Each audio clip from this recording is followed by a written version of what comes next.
Bismillahirrahmanirrahim. Assalamualaikum warahmatullahi wabarakatuh. Nama saya Putri Hernisa dari kelas 7E PAI. Di sini saya akan menyampaikan UTS mata kuliah Public Speaking yang berjudul Berbakti kepada Orang Tua. Assalamualaikum warahmatullahi wabarakatuh. Alhamdulillahirrabbilalamin wabihi nasta'in wala umur dunia waddin wassalatu wassalamu ala asrafil anbiya'i wal mursalin wa ala alihi wa sahbihi ajma'in amma ba'du. Yang pertama dan yang paling utama, marilah kita panjatkan puji syukur kehadirat Allah Subhanahu wa taala dengan mengucap alhamdulillahirabbil alamin. Marilah kita panjatkan salawat serta salam kepada junjungan kita Habibana wan Nabiyana Muhammad sallallahu alaihi wasallam dengan mengucap Allahumma shalli ala sayyidina Muhammad wa ala ali sayyidina Muhammad. Tidak lupa yang saya hormati Ibu Ustazah Lilis Karyawati SAG MAG sebagai dosen pengampu mata kuliah Public Speaking yang saya cintai dan saya banggakan. Hadirin yang berbahagia, nama saya Putri Hernisa. Saya akan menyampaikan pidato yang berjudul Berbakti kepada Orang Tua. Hadirin rahimakumullah, kita bisa tumbuh sebesar ini, tumbuh menjadi secantik ini, tumbuh dengan sesehat ini. Itu adalah jasa dari orang tua. Teman-teman, kita akan semangat melakukan sesuatu jika kita memiliki sebuah alasan. Maka hari ini saya akan memberikan alasan mengapa kita harus berbakti kepada orang tua agar kita semua bisa sama-sama mempraktekannya dengan hati yang ikhlas di dalam kehidupan sehari-hari. Alasan pertama mengapa kita harus berbakti kepada orang tua. Karena berbakti kepada orang tua adalah perintah dari Allah Subhanahu wa taala.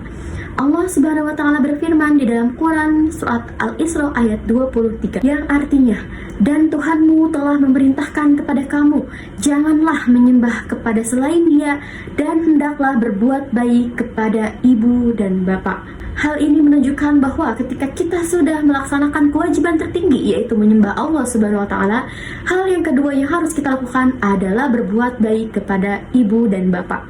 Teman-teman, kita seringkali di rumah kita melakukan dosa yang tidak kita terasa. Contohnya, ketika ibu kita meminta tolong tapi kita malah menjawab, males banget sih mama nyuruh-nyuruh terus, aku tuh lagi capek, aku tuh baru pulang kuliah, aku tuh baru pulang kerja, jangan nyuruh-nyuruh terus. Dan kita itu ngerasa bahwa itu adalah perbuatan yang biasa-biasa saja. Tapi teman-teman, jika ibu kita atau ayah kita merasa sakit hati terhadap ucapan atau perbuatan kita, maka itu akan menjadi sebuah musibah bagi kita karena kita telah membuat orang tua kita terluka. Lalu alasan yang kedua kenapa kita harus berbakti kepada orang tua, karena pengorbanan mereka tidak bisa ternilai. Teman-teman, orang tua kita telah sangat berjasa kepada kita.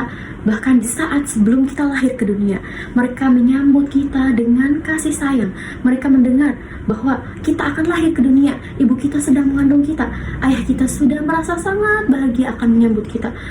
Dan ibu kita telah melahirkan kita dengan mempertaruhkan nyawa.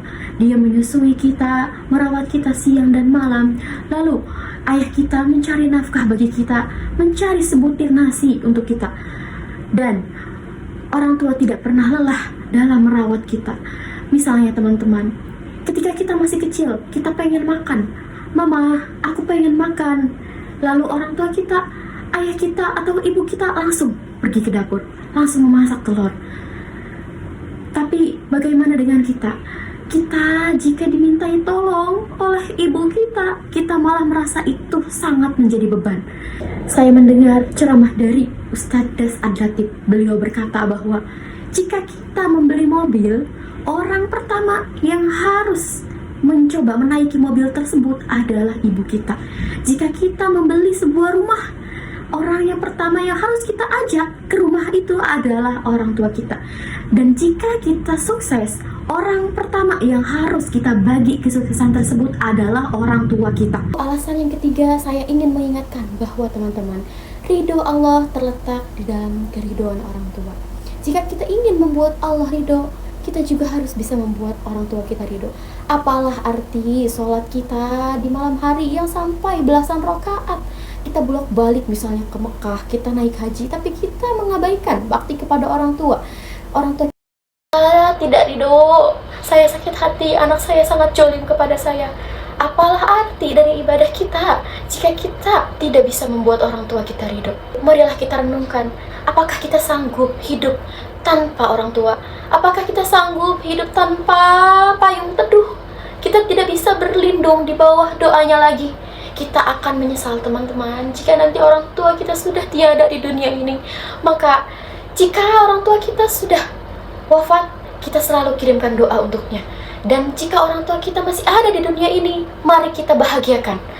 Meskipun hanya dengan kita berdoa, kita hanya bisa membalas, Mama, saat ini Neng belum bisa memberi apa-apa, tapi Neng hanya bisa memberi Mama doa. Dan itu akan membuat orang tua kita senang.